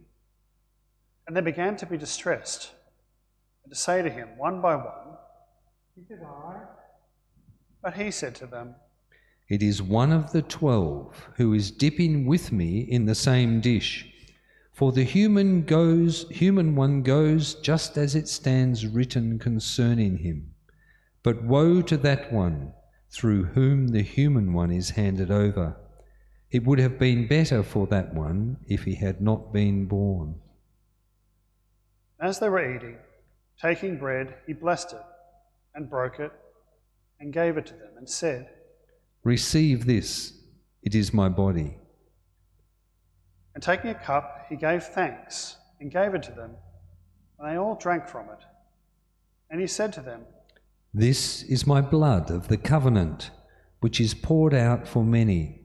Fair dinkum, I am saying to you that I shall not drink of the fruit of the vine until that day when I drink it in the new realm of God. And when they had sung a hymn, they went out to the Mount of Olives. And Jesus says to them, You will all stumble, for it stands written, I will strike down the shepherd, and the sheep will be scattered. But after I am raised, I will go before you into Galilee." But Peter said to him, "Even though they all stumble, I will not." and Jesus says to him, "Fair Dinkum, I tell you, this very night, before the rooster crows twice, you will deny me 3 times. But he was saying emphatically, "Even if I must die with you, I will never deny you." But they were all saying the same thing also. And they come into the field, which is called Gethsemane.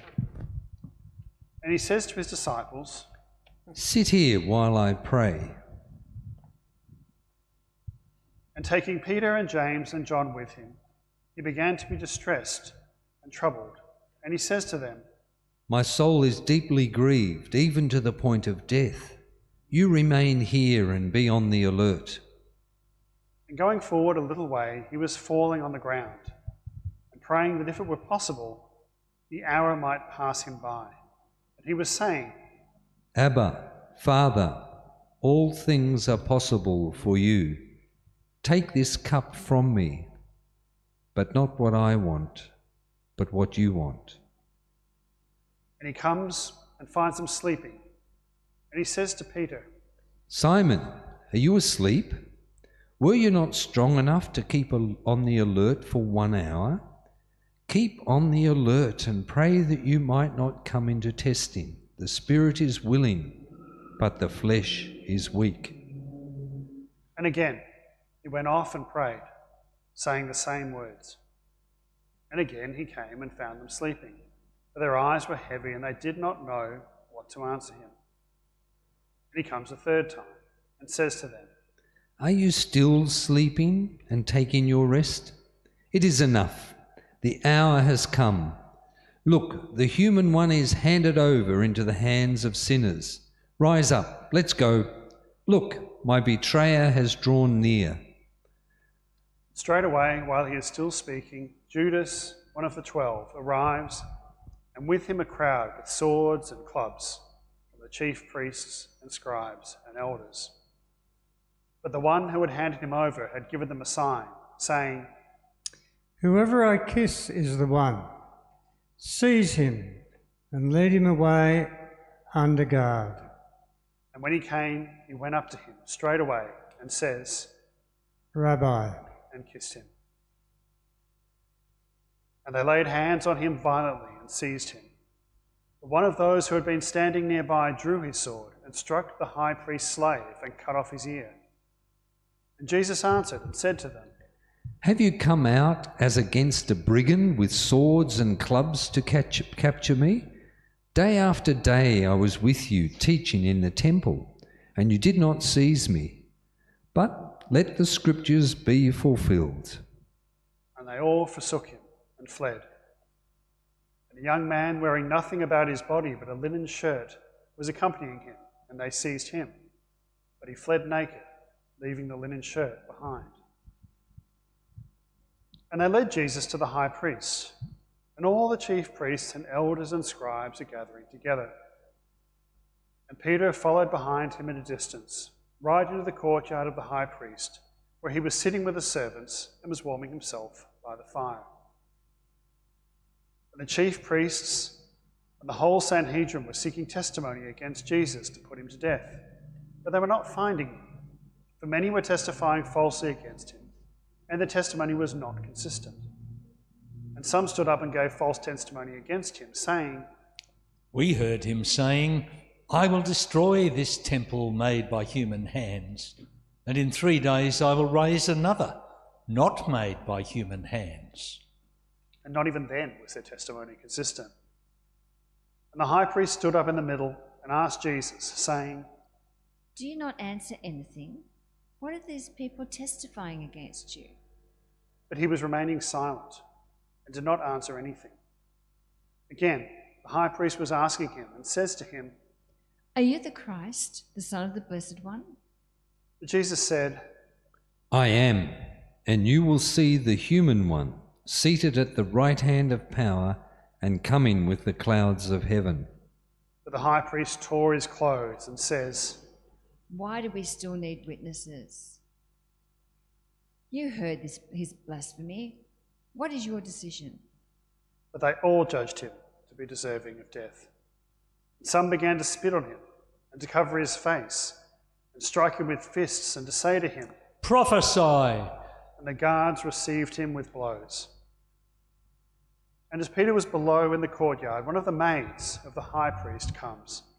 And when she saw Peter warming himself by the fire, she looked at him and says, "You also were with Jesus of Nazareth."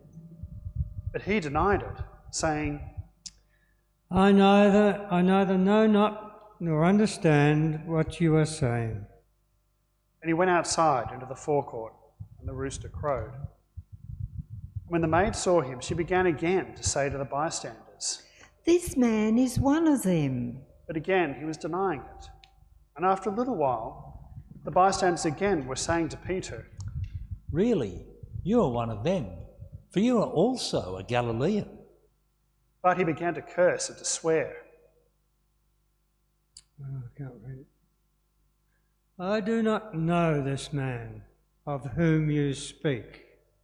And straightway a rooster crowed a second time. And Peter remembered the saying, just as Jesus said to him, Before the rooster crows a second time, you will deny me 3 times. Breaking down, he was weeping. And straightway, when it was early morning, the chief priests held a consultation with the elders and scribes and the whole Sanhedrin. And they bound Jesus and led him away and handed him over to Pilate. And Pilate asked him, "Are you the king of the Jews?" But answering, he says to him, So you say? The chief priests were accusing him of many things. But Pilate was asking him again, saying, "Have you no answer to give? Look how many accusations they are bringing against you." But Jesus gave no answer, so that Pilate was amazed. But at the feast, he used to release to them one prisoner for whom they were asking. There was a man called Barabbas among the imprisoned rebels who had committed murder in the recent uprising. And the crowd came up and began to ask him to do for them as he normally did. But Pilate answered them, saying, "Do you want me to release for you the king of the Jews?" For he knew that it was out of envy that the chief priests had handed him over. But the chief priests stirred up the crowd in order that he might release Barabbas for them instead. But Pilate answered and was saying to them, "What then will I do to the king of the Jews?" But again they screamed out. "Crucify him." But Pilate was saying to them, "What evil did he do?" But they screamed out all the more. "Crucify him." So Pilate, wishing to satisfy the crowd, released Barabbas to them, and, having flogged Jesus, handed him over to be crucified.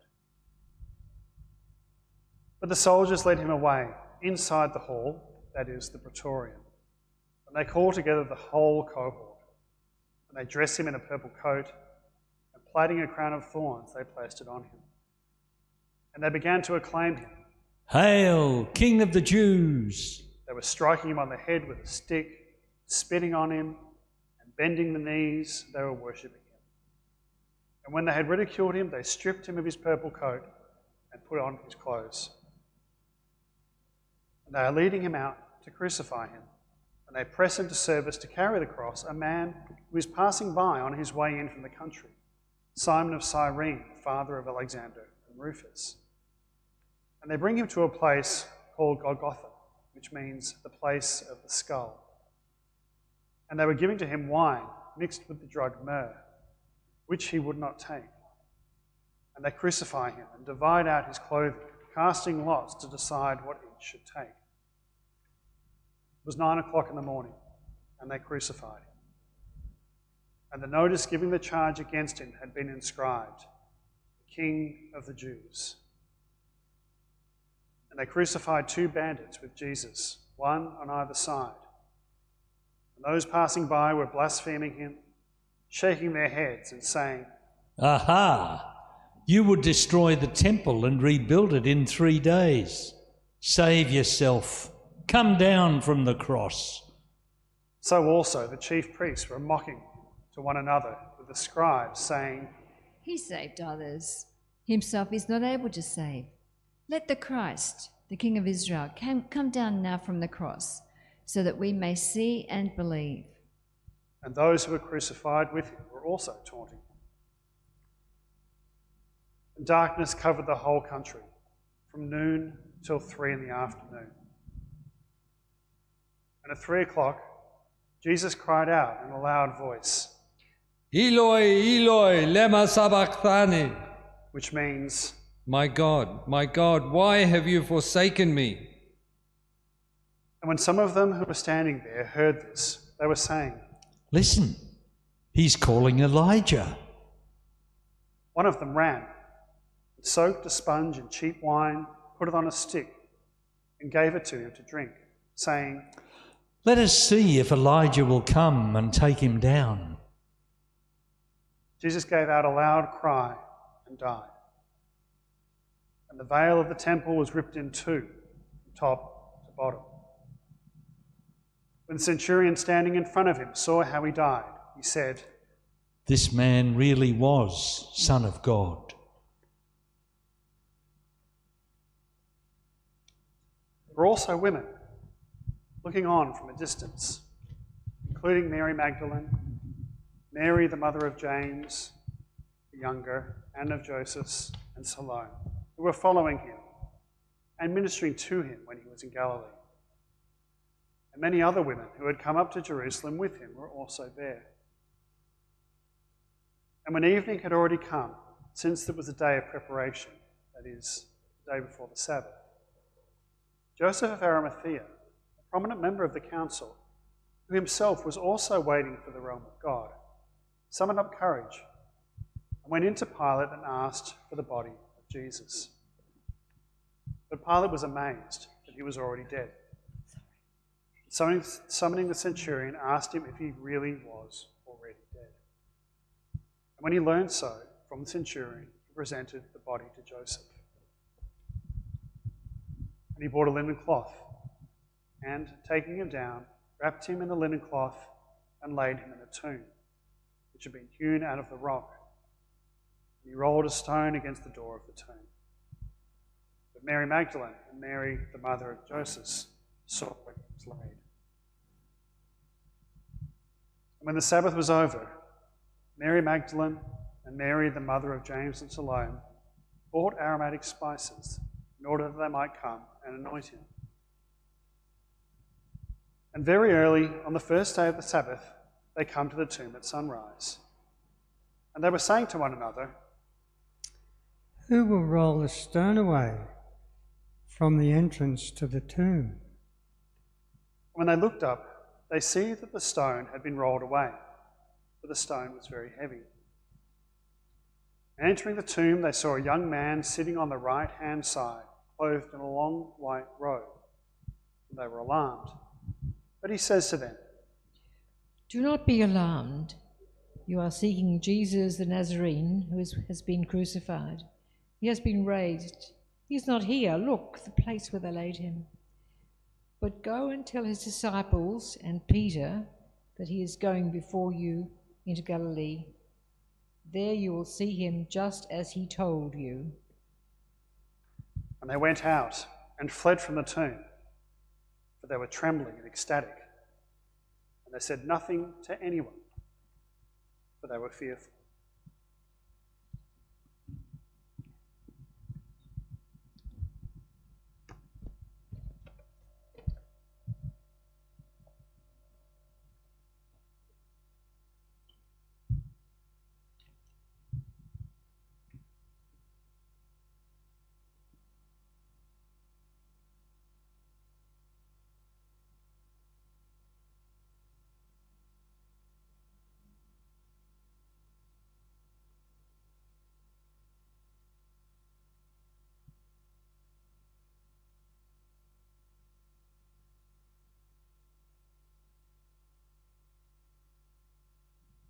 Now I invite Jim to close our evening in prayer.